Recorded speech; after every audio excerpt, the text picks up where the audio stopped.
So I just want to do a little update video, mainly because it's been, I think, 7 days since I posted last. Things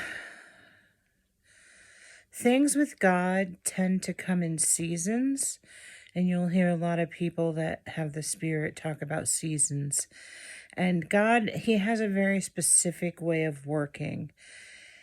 And there's some algorithm as far as, like, there are periods of activity and periods of rest, and then periods of building. And now that I've been under His control for so long, I can kind of sense them. But this past week has been very dull. At least on my end. I guess in the heavenly realm, there's a lot going on. So sometimes we're just sitting down here waiting. I was pretty disappointed. I mean, I don't know if disappointed is the right word. I knew about a week before these primaries that the primaries had to be important. They had to be important to him. So whatever is going to happen was going to happen after the primaries. Well, there were kind of two ways I was thinking it could go. I was thinking, on the one hand, he said Trump would be reinstated. So if he had a red wave, that would allow Trump to come in smoother. And then if there was no red wave, I feel like what I said a week ago was that, well, he must be heading in the opposite direction of some kind of, like, civil unrest. So when the red wave didn't happen, I was a little bummed, because I personally just don't see any way. It's okay, baby. I don't see any way at this point that any of this Trump business could come to pass. And I don't know. I just asked him, is the prophecy still on? And he said, I don't know. He won't say one way or the other. So, of course it's still on. Okay. My word does not come back void. Well, everything he's told me has come back void. So far.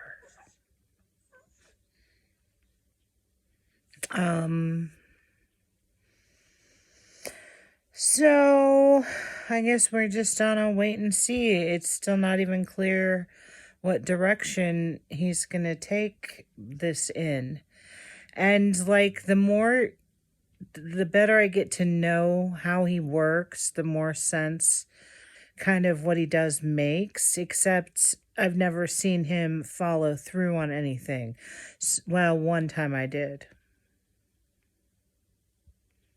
He did tell me one thing, and then when it came true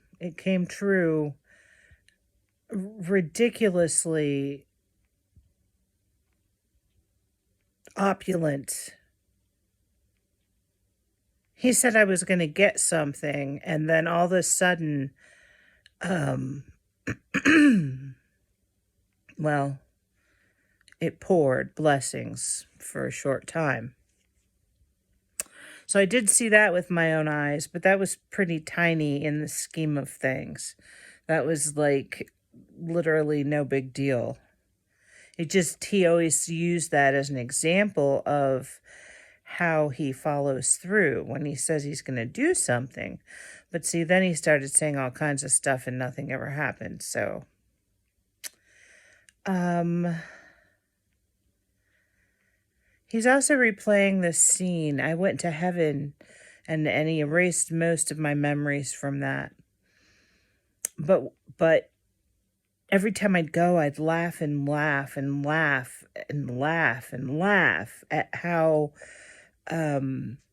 crazy what he had planned was. But at this point, I don't know if that was reality or he was showing me some, like, like alter reality. I don't know. I know that I believed heaven was going to be a whole lot of fun and that there was lots of laughing involved, and that somehow God had tricked us. And the way he had tricked us was hilarious. So, every once in a while throughout this trial of atrocities,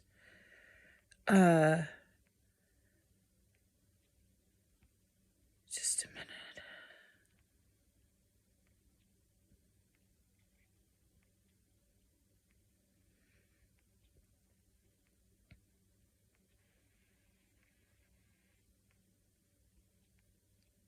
It's not letting me say anything.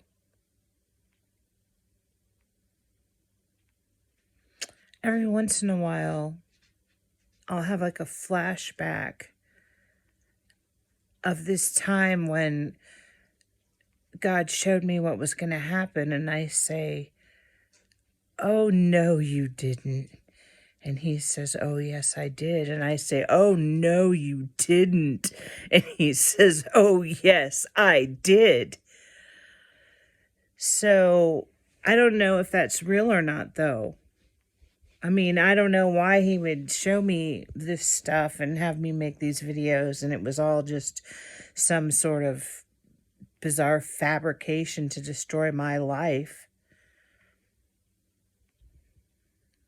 I think that sounds unlikely.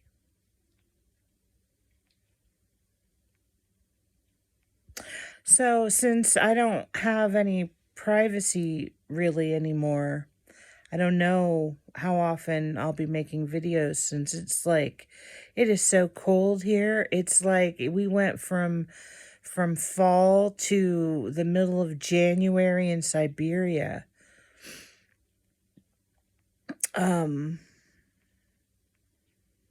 So I don't know. I hope, I don't know how. My mom went to the store, so I had a few seconds. She'll probably be back, and boom, there it is. I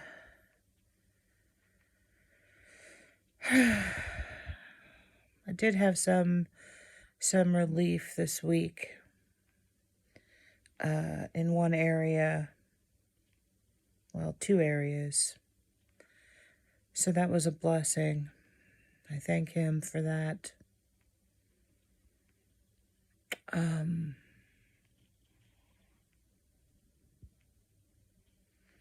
He really has not been revealing very much. That makes the day, like, really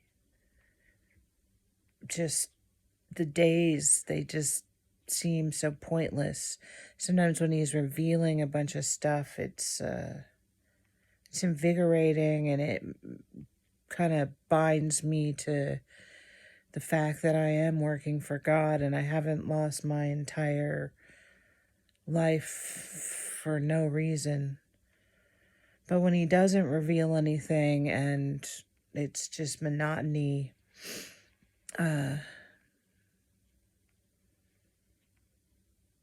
well, it's better than a bad day. The bad days, I haven't had a bad day for like 5 or 6 days.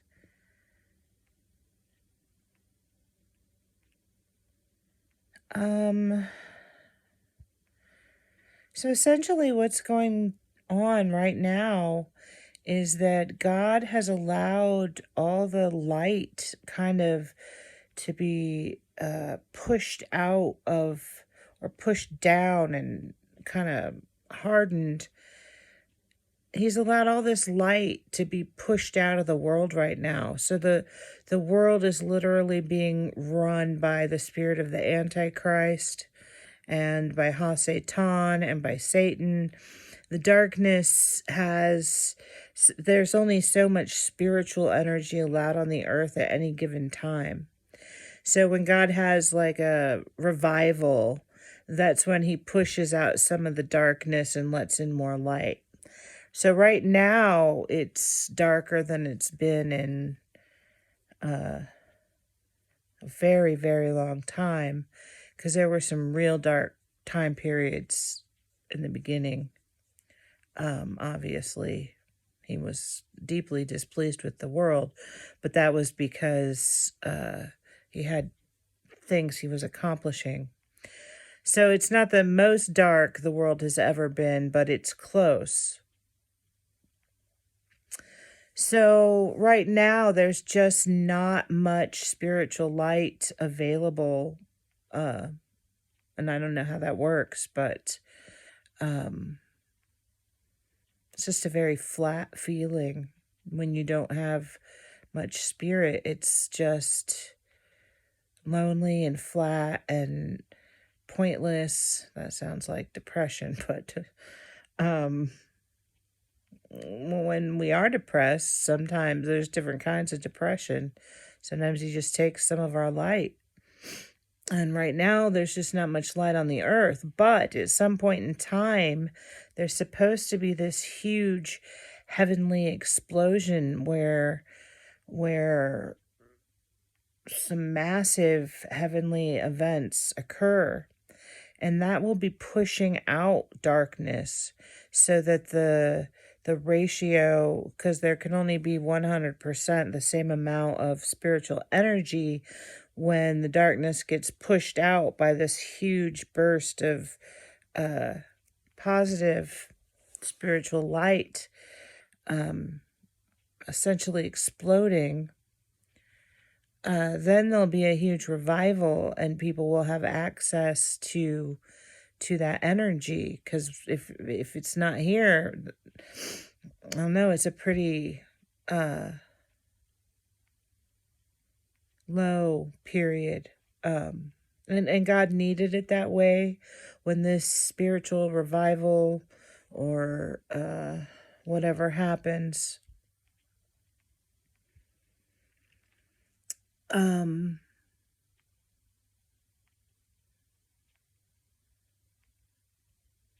I guess it's just going to be glorious, but he wants people having gone from feeling pretty bad to feeling the best they've ever felt. And then the world will know it's true.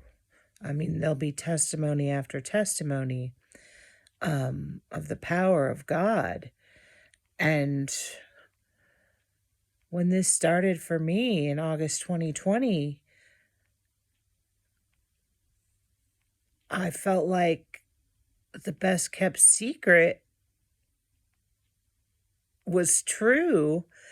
And yet it's not a secret. Christians go around trying to tell everybody that Jesus can change your life and that Jesus is, real. And the difference is night and day. When he allowed me to be born again, I was like, whoa, this is so incredibly real. But it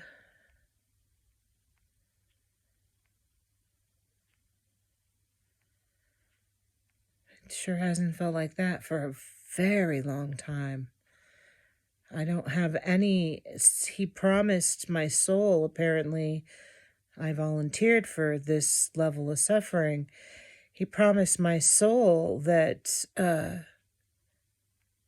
he wouldn't leave my side. And he hasn't. He is accessible to me. All I have to do is think, and there he is, and I can feel his presence. It's not a godly presence or an ungodly presence. I just know he's there. But he totally withdrew the Holy Spirit and the Spirit from inside me. It's just he withdrew it. but he's holding me up by pretty much controlling my every breath. When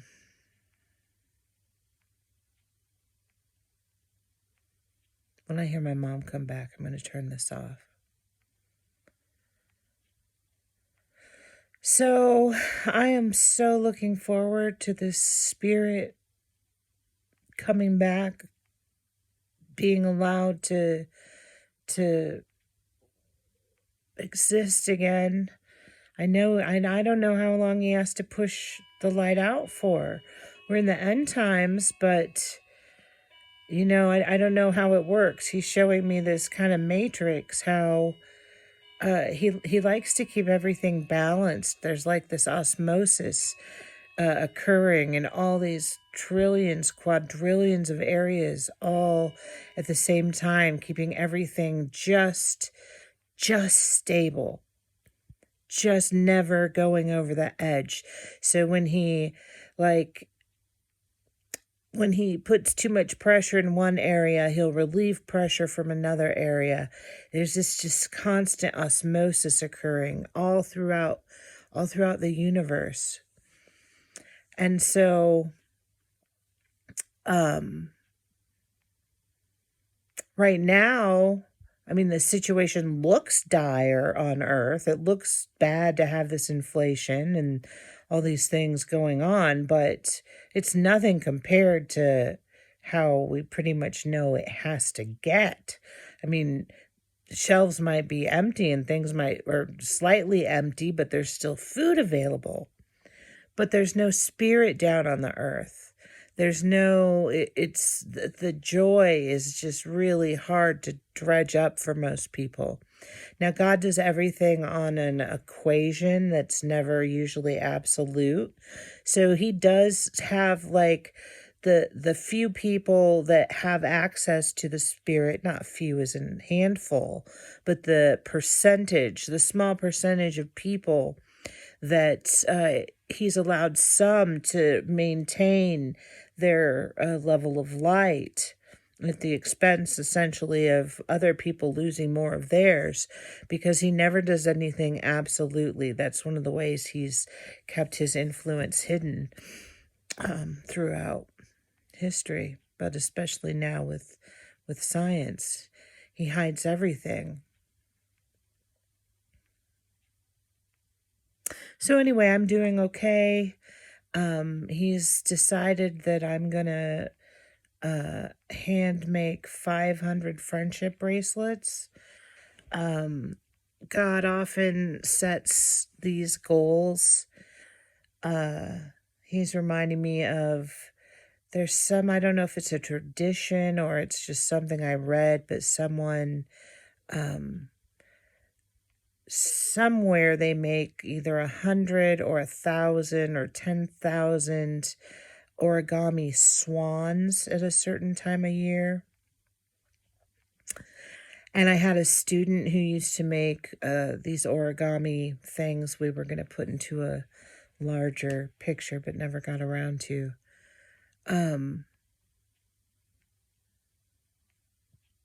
He likes repetitive challenges.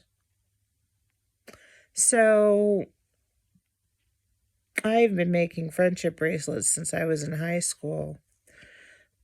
And then I tried again when I was older because I remember I found it relaxing. Because it's pretty mindless. You just can zone out with your hands.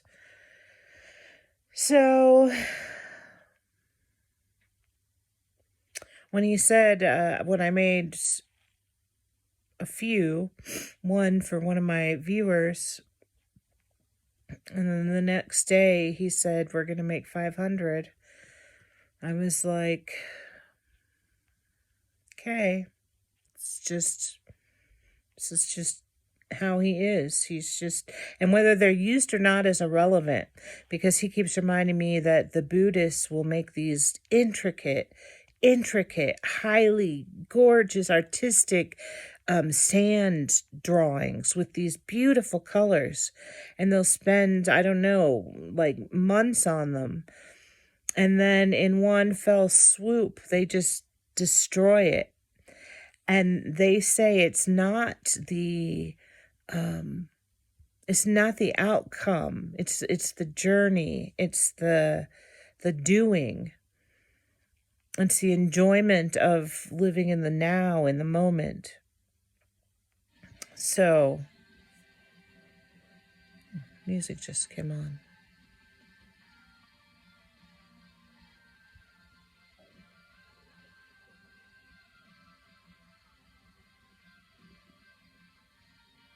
There's certain tones that just remind me of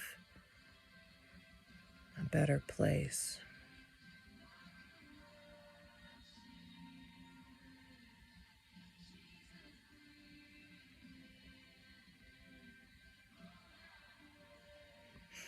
I hope you're all well.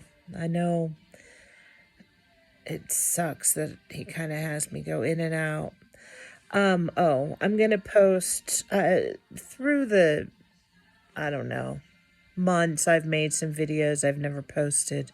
They're not anything special, but on days that or weeks where he doesn't have me post, I'll upload those every once in a while so that you don't get lonely for him. Anyway,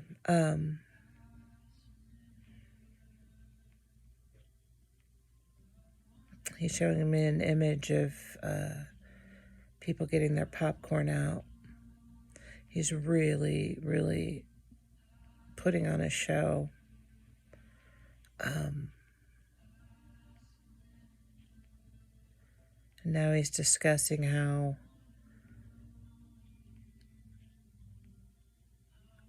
on some level we have to view it as a show or it's going to be too hard to get through. It's going to be too tragic. If we view it as a majestic climax of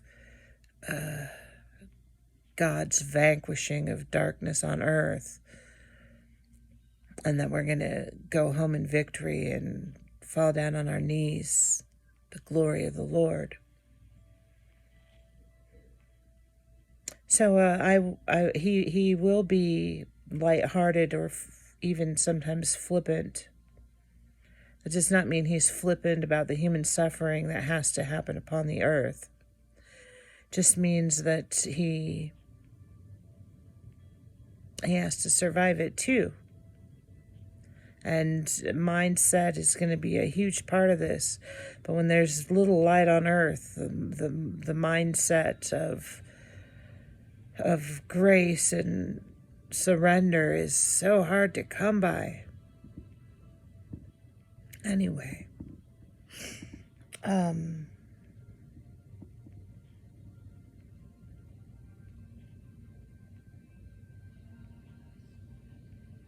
I'll put my email,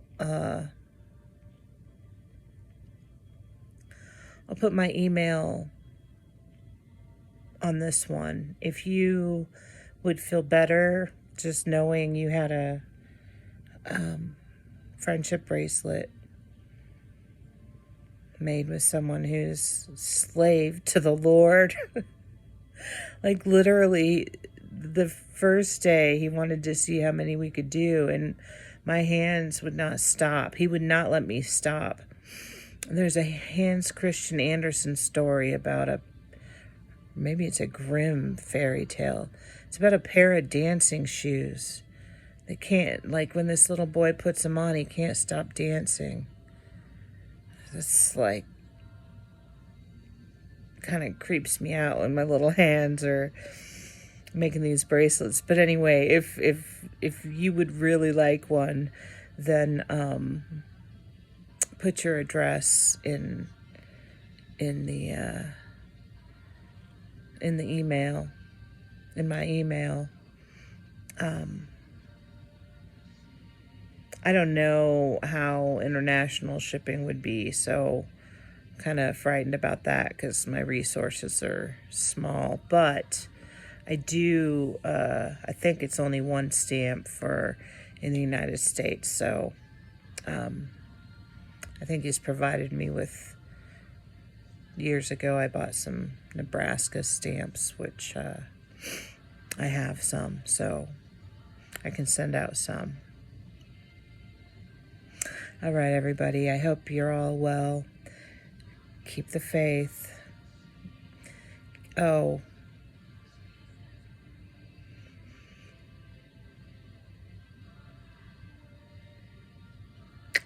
I get a lot of emails and correspondence with people in very unhappy marriages.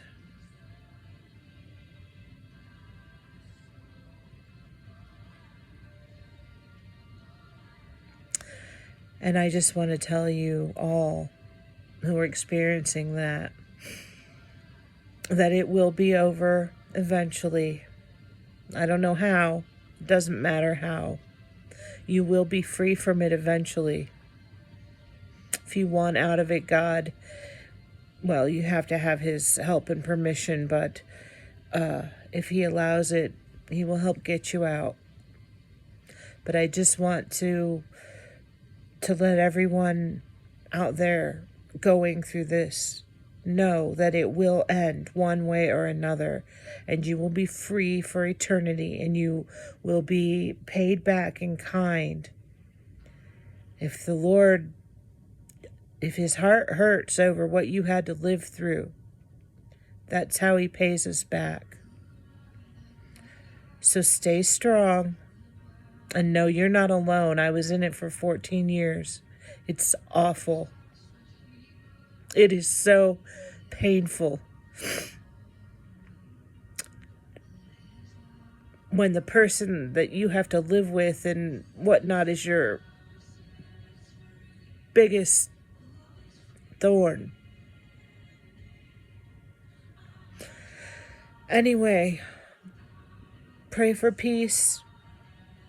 For me, I at some point realized I had this epiphany that God existed, and if God existed, nothing could hurt me.